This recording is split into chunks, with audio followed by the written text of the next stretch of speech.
Good morning po. Yesterday ang ganda ng weather. Ngayon, ay wala na talaga.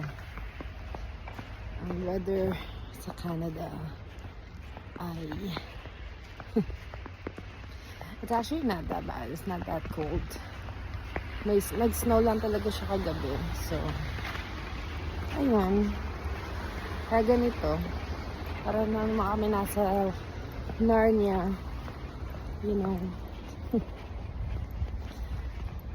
Mag-init ako ng kotse. Because I don't have a car starter in my car. So, I have to come out. Turn it on. Go back inside. So. This is the life. Well, it's not bad yun. Di naman pala ganun kabad yung yung snow sa kotse ko.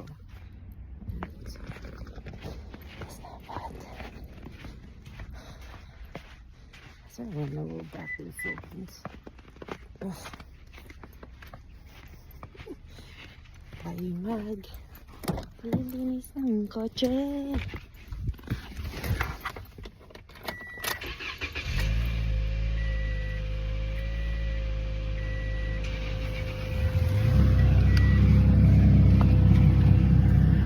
Diba yung katabi namin meron siyang car starter.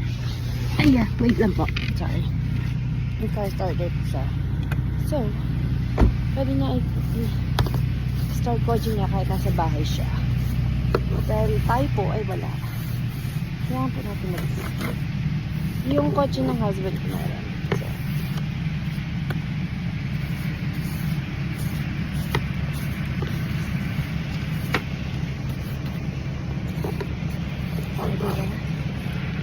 Sino bang gustong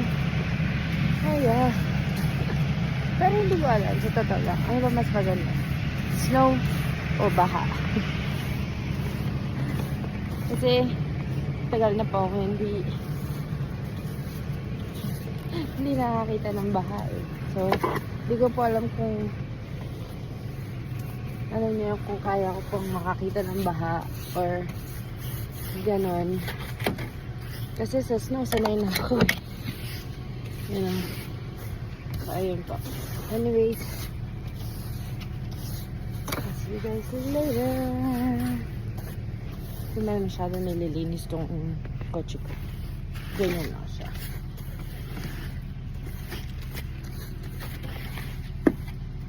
Ganyan. Diba?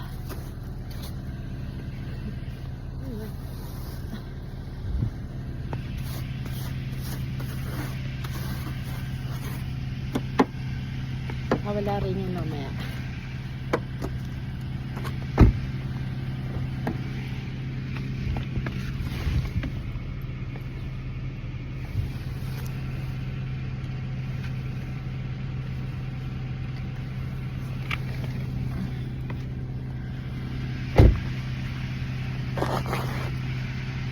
Okay.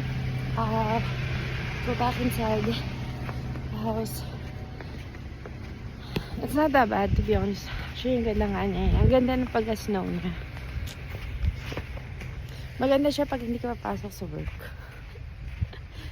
And ngayon papasok ako sa work. So, I don't like it. Because I have to drive. Pero, pag nakita niyo naman, maganda naman talaga siya. You know, sa Pilipinas, noong unang punta ko dito, I was like, oh my gosh, no. Oh my gosh, like, you know, ano yung feeling na galing ni Lord. Paano niya gawa yun? Ano yun? Anyways, balik muna ako sa bahay.